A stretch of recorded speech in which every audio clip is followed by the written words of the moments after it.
Assalamualaikum. Hai teman-teman hebat, apa kabar? Semoga kalian selalu dalam keadaan sehat. Meskipun saat ini kalian tidak bisa belajar di sekolah, tetapi kalian harus tetap rajin belajar ya. Nah, bila kalian merindukan teman-teman, kalian bisa juga mengungkapkan kerinduan kalian melalui surat pribadi. Bagaimana menulis surat pribadi? Materi itu akan kita pelajari dalam kegiatan pembelajaran hari ini.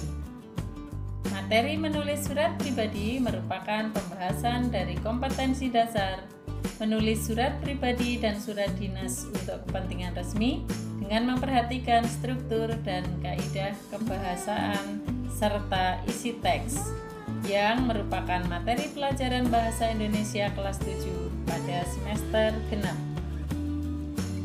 Adapun tujuan pembelajaran kita hari ini adalah kalian dapat menulis surat pribadi dengan memperhatikan struktur, kebahasaan, dan isi surat. Baiklah, kalian sudah siap untuk menulis surat pribadi? Inilah langkah-langkahnya. Langkah yang pertama, tentukan tujuan atau maksud menulis surat. Langkah yang kedua, tuliskan kalimat-kalimat atau pernyataan sesuai struktur surat. Langkah yang ketiga, perhatikan atau periksalah penggunaan bahasanya.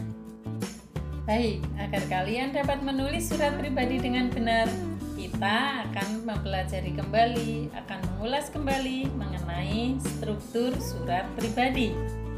Struktur pertama adalah tempat dan tanggal penulisan surat. Struktur ini menyatakan di mana dan kapan seseorang menulis surat.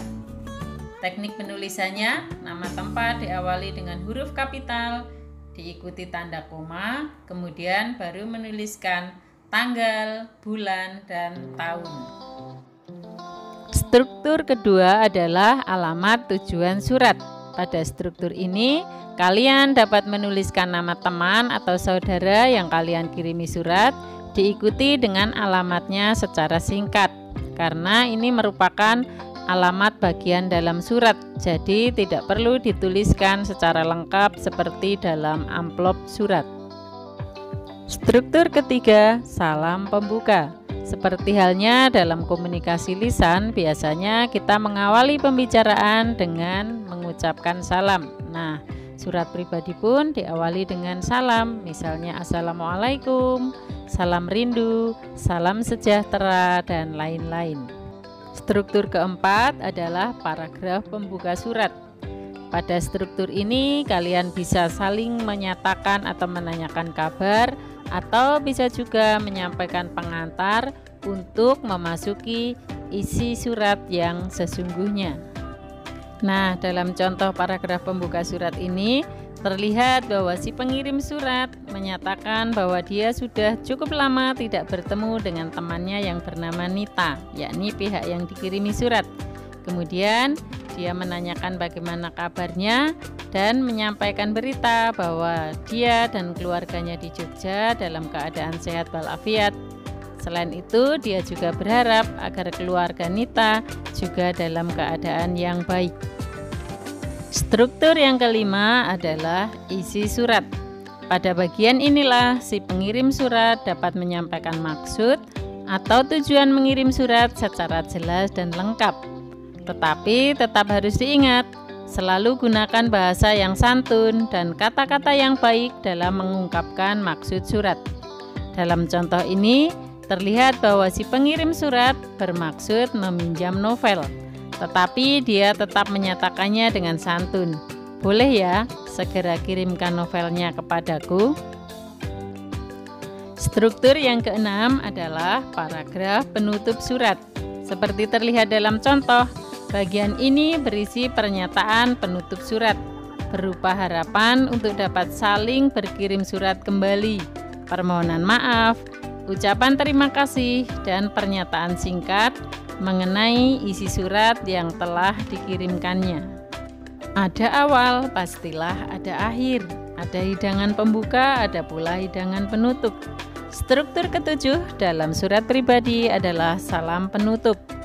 Salam penutup dalam surat pribadi ini dapat berupa ucapan salam seperti halnya dalam komunikasi lisan sehari-hari. Misalnya, wassalamualaikum, sampai jumpa, rindu selalu. Struktur ke-8 adalah tanda tangan dan nama pengirim surat. Pada bagian ini, kalian cukup membubuhkan tanda tangan dan namamu secara lengkap. Nah, demikian tadi pembahasan secara singkat mengenai struktur atau unsur-unsur yang perlu dituliskan dalam surat pribadi. Bagaimana? Cukup jelas ya? Lalu bagaimana mengenai penggunaan bahasanya? Nah, dalam surat pribadi dipakai ragam bahasa tidak formal atau tidak baku. Jadi, dalam surat pribadi akan kita jumpai penggunaan kosakata percakapan sehari-hari atau ragam akrab. Teman-teman hebat, demikian pembelajaran kita hari ini. Semoga dapat dipahami dengan jelas. Wassalamualaikum warahmatullahi wabarakatuh. Sampai jumpa dalam pembelajaran menulis surat dinas.